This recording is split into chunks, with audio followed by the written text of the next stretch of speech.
Moving on, as India etched its name in history with the Chandrayaan-3 mission successful landing, congratulations poured in from all over the world. UK media also congratulated India on its successful mission. However, what came next has angered many Indians on social media.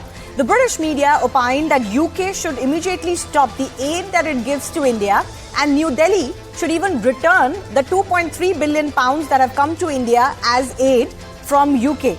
Some of them wrote on X, the social media sites, that it was absolutely insane that UK was dishing out foreign aid to countries who are rich enough to mount their own moon missions.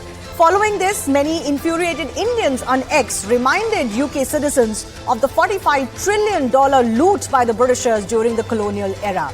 So what is this UK aid to India that has Britishers hopping mad post the Chandrayaan success? So UK's Department for International Development has, mind you, stopped providing direct aid to India way back in 2014. The remaining aid portfolio has actually shifted to other modalities. The aid to India now focuses on issues like climate and infrastructure development. But between 2016 and 2022, UK dispersed about £1.9 billion worth of aid to India. But remember, there is a catch here, and there is a justification for this aid that comes via UK to India. This is based on mutual prosperity, means only that aid is given that benefits both countries. It's not really done as a benefit to India alone. So if you look at the next chart, it will also give you an idea of just how the amount of aid that has come from UK, the official aid that used to come from UK to India has dipped over the years. Mind you, as I said, by 2015, it had actually stopped. But if you look at the chart from 2007-2008 onwards, that aid has actually been coming down as well. So from 1,600 crore rupees in 2007-2008, it slipped to about 850 crores in 2013-2014. And then 2 years later, by the end of 2015-2016 year, it had actually stopped. But the horrifying aspect is that this anger over aid to India, especially in context of the moon mission success, is still in extremely bad taste, given that the colonial Britain rose to where it was after plundering India for almost 2 centuries. So this is what a paper in Columbia University Press in 2018 said of the colonial plunder. It said, and I quote, "Britain drained out over $45 trillion from India in those years. This hampered India's ability to come out of poverty." This is, of course, not something that can be disputed. Resources equal to 26 to 36% of the budget was siphoned off each year from India. India would have been much ahead if these earnings had stayed, of course, back in India. This is something that everybody knows, but for some reason, Britishers today are acting like, they've given more to India than they've ever taken from India. India's own politician, Shashi Tharoor, has made several arguments on how UK owes India for its own prosperity. So forget about reparations. Britons today want to get back even that paltry aid that has been given to India for a few years.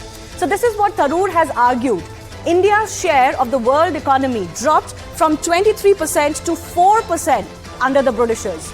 15 to 29 million Indians died of starvation under the British rule, a human tragedy of absolutely mammoth proportions. Resources were systematically drained from India during world wars. In fact, 1/6 of the British forces during the wars were actually Indian citizens. And not to forget, Britain took away the world's biggest diamond, the Kohinoor, and till today, we haven't really seen it coming back to India. So the big question to ask is, with all of this anger over this aid to India that Britishers are raising online, and this happened when the Chandrayaan mission was launched too, is this not simply misplaced anger, or is there more? We'll take that to our guests. Let's go across to our guest joining us. Sushant Sareen is Senior Fellow of the ORF. Also, Sophie Corcoran is political commentator. She's British but based out of Australia. Sophie, I saw your tweet. Your tweet has garnered more than 1 million views on Twitter. You talk about not just the fact that you are aghast that UK is giving this aid to India, but you also want it back. Is that not unfair, just that comment? As if Britain has never succeeded by trampling over India and India's resources? No, I don't think it's unfair at all. If you're creating a incredible space program that has defied the odds in the world, is doing much better than everybody else. Your economy is much larger than ours now. There's no reason for our country to be giving India aid, and it's not coming from a place of jealousy. The fact of the matter is that many in the West would view or have viewed in the past as India as being some unsuccessful third world country. But the fact of the matter is that India doesn't need to be babysat by the UK. You don't need our aid. You've got, incredible economic growth. You've got incredible, infrastructure. You've got incredible innovation in order to do something that many other countries haven't been able to succeed. I mean, India was the first country to ever land a mission on the south side of the moon. You don't need British aid. Our economy here is declining. So why on earth are we sending millions of pounds of taxpayers' money in investment into India or through aid programs when India doesn't need our aid? Frankly, most Indians will agree with you that we don't really need the British aid. And as I said, the official aid to India, government to government India, did stop almost a decade back. So whatever aid comes in is, as I said, as per British policy, for mutual benefit and prosperity. It is aimed at creating jobs in UK too. So when you say, if you had left it at asking the question on your government as to why you're giving this aid to India, I don't mind, you are well within your right to ask that question to your government. But what do you mean by taking it back? What about all the money that Britishers looted from India? When are we ever going to see reparations for that? I mean, firstly, I think that's absolutely ludicrous to suggest that the British taxpayer now should be paying for colonisation, because no British taxpayer alive pretty much has any influence or any involvement in colonisation. So this idea that my taxes should be going towards reparations for colonisation, I'm sorry, it's just ridiculous. But in that sense, why are we allowing our government? I have no problem with India, but more of a problem with my own government. Is why are we sending aid to India, and where's this? I think it was something that in the last year, £54 billion of investment. Why are we not keeping that money back if your economy is so advanced to the point that you can invest in these unbelievably successful missions? A lot of people have highlighted the inequality that exists in India and the mass poverty that exists in India. But in my opinion, that's a problem with your own form of government and not got anything to do with the British. Sophie, I agree with you that you are well within your right to ask your government that question. And frankly, most Indians will be very okay if the Britishers stop giving this aid, quote unquote, to India. But since you talked about getting that money back from India, which is an extreme position to take, I am well within my right to ask, how about you give us all the money you looted under colonial rule to India? But let me bring in Sushant Sareen here. Sushant, how do you see this, this new facet emerging from Britishers especially, where they're like, oh, we don't need to give aid to India, we want this money back?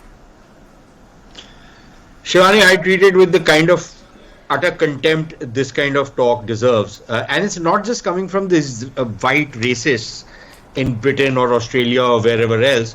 It's also coming from the so-called liberal BBC. Just 3 or 4 years back when the Chandrayaan mission had failed, we've got that clip running around.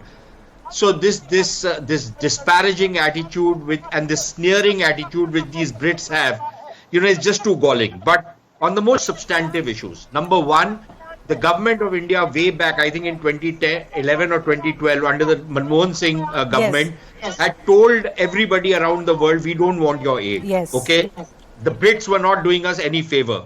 They were doing charity out here, not because there was some altruism involved in it. They were doing it because they buy people out here, they buy their loyalties, they buy their lobbying thing. They want those people to lobby out here and disparage India. So please give me a break. Take your money and shove it up wherever you want to shove it up. Okay? Number one. Number two, whatever monies they are giving right now, nothing is coming to the government of India. They're only giving it to NGOs which plug the line which the Brits want to do.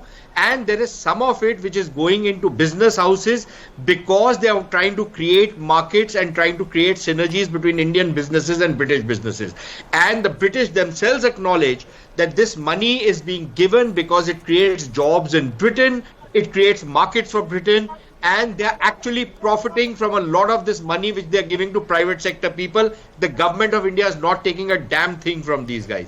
So these guys should get their facts right and lay off. Now, on the other hand, I think it's also important to point out that because they don't have the competence to achieve the kind of scientific achievements that ISRO and many other Indians have, if they are feeling jealous about it, or they can't handle that a country which they colonized, they plundered, they pillaged, they looted, they raped.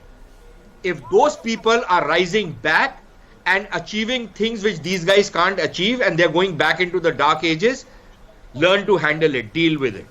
Sophie, you want to respond to that? Listen, mate, it's got nothing to do with jealousy. Would you rather me sit here and ignore the achievements of India and continue like the West are and thinking that India is some poverty-ridden third world country?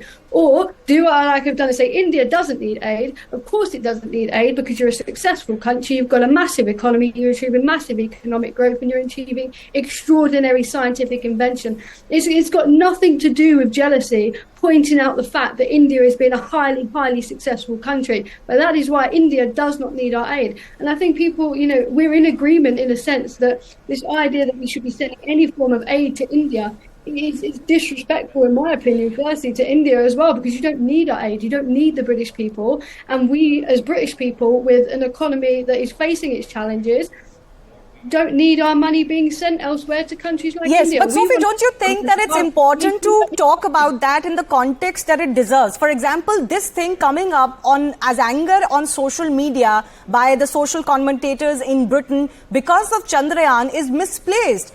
Now, the British aid is not helping our space mission. Our space mission or our moon mission, in any case, runs on very shoestring budgets. Just 600 crore rupees was the moon mission. So that aid is not meant for this space mission. That aid is meant for things that help Britain. No, quite. But Shivani, it's not even aid. I don't know why you keep calling it aid. Yeah, fair enough. I think it should be aid. questioned if it is aid at all. But Sushant, let her finish. I'll give you an opportunity. Yes, my answer very clearly was the British people are angry at our government for sending India aid because they don't need aid. Clearly, if you've got a country that's the fifth largest economy in the world and is achieving some of the most incredible things out there, why are we sending you money in those sorts of forms? I think not only is it ridiculous from our side of things, but it's also disrespectful from your side of things, because India isn't some third world, poverty-ridden country. Because India has already refused. It doesn't want this aid, but it cannot clamp down on these relationships between two friendly countries where exchanges do happen. And of course, for mutual benefits, these money does go around. And of course, there are contracts the governments have. That's a separate thing. So I hope you're not counting all of that, because those are also mutually beneficial. But I have a minute left. Yes, Sushant. I just don't understand that why people talk about this. It's not just about the disparaging fact. First, on one side, they'll say, why does a poor country need a moon mission? Why don't you do something else with that money? Then they'll also say, oh, you are such a rich country, you can manage this mission. Why do you need our aid? The Britishers need to make up their mind. So, Shivani, first, it's not aid. Yeah. Number one, right? What they're doing is more of investments. They're getting profits out of whatever monies they are spending in India. And they are buying some amount of political influence. Number two, we are not their colony anymore, that we need to hear from them on what we should spend money on and what we should not spend money on. So we don't need their gratuitous advice. They can take it and again shove it up wherever they want to shove it up. Right? Number three, and very importantly, the Brits, they are giving money to Pakistanis, for example, yes, for they do. improving their education. They've been giving money to the Pakistanis, I think, for the last 20 years. Millions, hundreds of millions of pounds. All that they have managed to do is to create mini Emirates in Britain. And I won't be surprised in 20 years from now, you will have the Islamic Emirate of Great Britain in Britain. So good luck to these guys. They can keep pointing fingers at India. We don't need these fellows anymore. They can go take a hike for all we care. Maybe the Indian government should seriously look at just stopping whatever is this quote-unquote aid that comes to India. But of course, if the government did that, the government did that, they'll be called draconian. Yeah. The moment we do that, you wait and see the kind of howls of protest that will come from these guys. Exactly. So, it's heads I win, tails you lose, but it's the kind of commentary that doesn't really behoove anyone on an occasion when India is achieving what nobody in the world has achieved before. But I leave it at that. Sophie and Sushant, thanks a lot for your time and your comments. Time for us to slip into a very short break. On the other side, we'll get you once again our exclusive conversation with World Cup finalist, the new chess face of India, Pragyananda.